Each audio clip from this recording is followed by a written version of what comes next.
Créé en 1881 par la Chambre de commerce et d'industrie de Paris, HEC Paris a pour vocation de former des talents à fort potentiel capables d'appréhender dans un environnement multiculturel les grands enjeux sociaux, politiques et économiques de demain. HEC Paris rassemble plus de 100 professeurs-chercheurs, une cinquantaine de professeurs affiliés, plus de 4400 étudiants et près de 8000 cadres et dirigeants en formation chaque année. Dans le cadre des activités de leur réseau, HEC Paris Alumni effectuent régulièrement des séjours découvertes. Cette année, leur choix est porté sur l'Algérie. Et pour en parler, on retrouve l'invité du journal.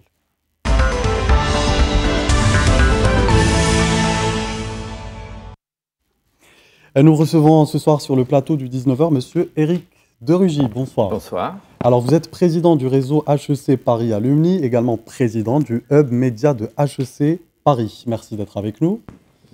Alors, vous effectuez régulièrement, justement, je le disais, des séjours découvertes à l'étranger. Cette année, votre choix s'est porté sur l'Algérie. Cette destination était-elle donc programmée auparavant ou bien est-ce qu'il y a quelque chose de particulier qui vous a attiré chez nous? En fait, tous les ans, nous choisissons des destinations qui ne sont pas des endroits où les gens vont naturellement, tout seuls. L'année dernière, nous étions au Kazakhstan. Il y a 2 ans, nous étions en Colombie. Et à chaque fois, nous choisissons un thème qui tourne autour des sujets qui intéressent notre hub, dont les gens travaillent en général dans la communication, le marketing, les médias, le digital, etc. Donc cette année, nous avons choisi l'Algérie sur le thème des médias. D'accord. Et voilà, avant de revenir au thème du média, nous aimerions, si vous le permettez, Éric Derugy, que vous nous présentiez brièvement HEC Paris Alumni. Alors HEC Paris Alumni, ce sont 56 000 diplômés d'HEC qui sont encore actifs, qui sont évidemment répartis dans toutes les régions du monde et dans tout le type de secteur. Nous avons une association qui est extrêmement dynamique. Pour tout dire, le magazine The Economist, qui n'est pas exactement le plus francophile des magazines, a nommé notre association l'association universitaire la plus active au monde, devant Harvard et les alumni américains. Donc on en est effectivement assez fiers. On fait plus d'1 millier d'événements chaque année. Actuellement, quels sont les objectifs de votre visite, Éric Derugy? Alors, les objectifs de notre visite, c'est évidemment d'ouvrir un petit peu notre esprit, de voir un petit peu comment ça se passe dans des pays qui ne sont pas aussi développés que nos propres métiers, par exemple, ou qui ont d'autres façons de faire. C'est une forme de benchmark, comme on dit en américain, pour finalement étalonner d'autres façons de faire. Et justement, vous le dites, HEC Alumni, Paris Alumni, est là pour dire ce qu'est l'Algérie, pour raconter ce qu'est l'Algérie. Dans le secteur des médias, comment vous trouvez les médias en Algérie? Alors, le thème que j'avais choisi était un petit peu provocateur, puisque en France, beaucoup de gens ont des préjugés, imaginent que les médias de votre pays sont assez muselés, on va dire, pour être très direct. Et en réalité, quand on les voit derrière la façade que l'on voit depuis chez nous, on s'aperçoit qu'il y a une grande liberté de parole, même s'il y a forcément une mesure de ce qui est possible de dire ou pas. Mais c'est quelque chose qui nous a frappés parce que, encore une fois, il y a beaucoup d'autres pays où cette liberté de ton n'existe pas. Et finalement, jusqu'à présent, vous confirmez que ce sont des idées reçues seulement? La liberté d'expression existe? En tout cas, oui. Moi, quand je vois les couvertures de les unes de vos quotidiens, par exemple. Quotidiens arabophones, médias et tout ça. Oui, je vois que, d'ailleurs, une anecdote, quand nous avons choisi notre logo, nous avons travaillé avec Mohamed Bouali, qui est un de nos alumni, qui est algérien et qui opère ici, entre autres, et qui nous a énormément aidé pour monter ce voyage. Et donc, je lui ai soumis le logo que nous avions préparé. Nous avions pris une de votre quotidien. Et il se trouve qu'elle était extrêmement critique. Il m'a dit, mais vous ne pouvez pas mettre une ligne pareille comme logo de votre voyage. Et du coup, je me suis dit que c'était la preuve, par l'absurde, que notre idée, enfin que mon idée en l'occurrence, était la bonne.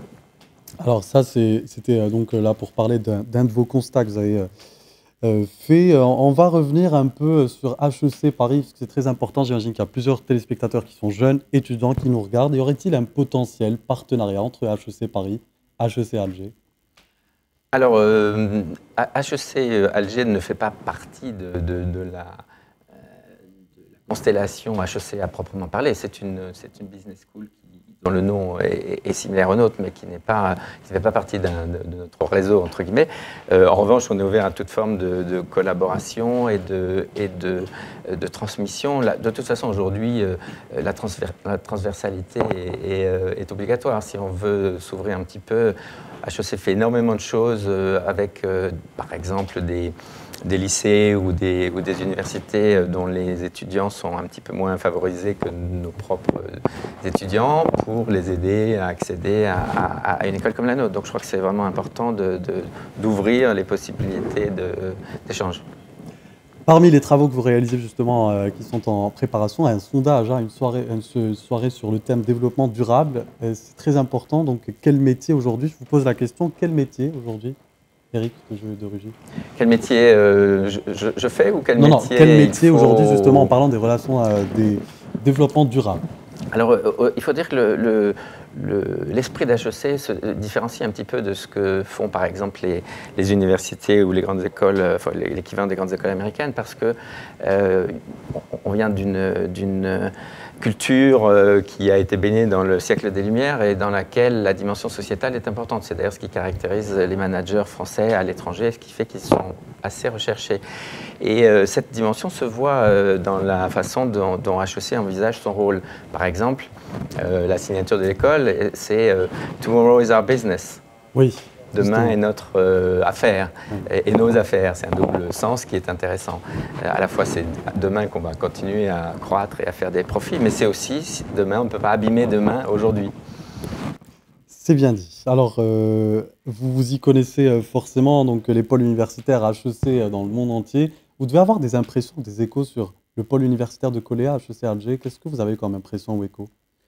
Alors, d'une manière générale, nous, l'école HEC est ouverte à l'ensemble des nouveaux pôles, on va dire, et le pôle algérien est un pôle dans lequel la demande est en très forte croissance pour entrer à HEC. Donc, que ce soit directement dans la grande école ou dans les MBA, un petit peu plus rarement dans les executive MBA. Et donc pour nous, on regarde ça de près puisque ça fait partie de notre volonté de nous ouvrir. Aujourd'hui, il y a 40% d'étudiants qui sont étrangers à HEC. Moi, à mon époque, on devait avoir 0,5%. Donc c'est vraiment une ouverture et une démarche extrêmement significative. Très bien, mais là, vous avez visité, votre délégation justement a visité, a fait cette découverte, l'Algérie. J'imagine qu'il y a des jeunes qui nous regardent en ce moment, qui se demandent ce que vous pourriez peut-être leur offrir comme opportunité dans le cadre de votre visite. Que répondez-vous à ces jeunes? Alors déjà, si certains d'entre eux souhaitent entrer à HEC, des choses que je leur dirais, c'est que les critères d'admission et de sélection, ils sont de deux types. Premièrement, il y a l'excellence académique, c'est-à-dire les dossiers scolaires, les dossiers universitaires. Après avoir passé le concours? Alors pour ceux qui passent les concours, mais il y a aussi des admissions directes pour les MBA. Par exemple, les MBA sont à plus de 90% étrangers, donc les filières sont un petit peu différentes. Le concours, effectivement, le niveau d'attente académique est assez élevé.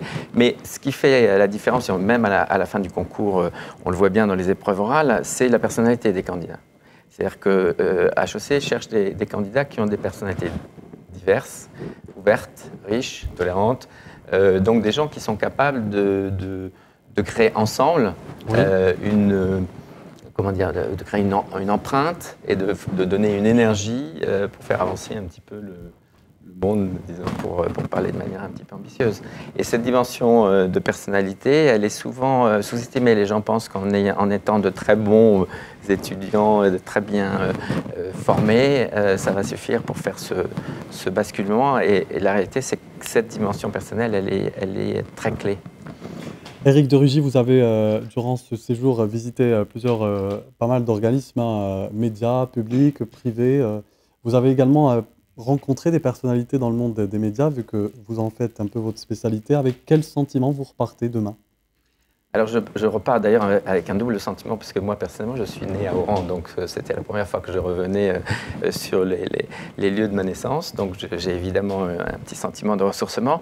L'autre sentiment que j'ai, c'est qu'il y a un très fort potentiel en fait. On voit bien que on est face à un monde qui est un petit peu en attente, avec beaucoup d'énergie qui bouillonne, beaucoup d'envie de faire bouger les choses, plein d'initiatives qui commencent déjà à faire bouger les choses, et je trouve que c'est extrêmement encourageant, extrêmement positif pour des gens comme nous qui venons un petit peu en observateur et peut-être pour certains d'entre nous un peu incrédules.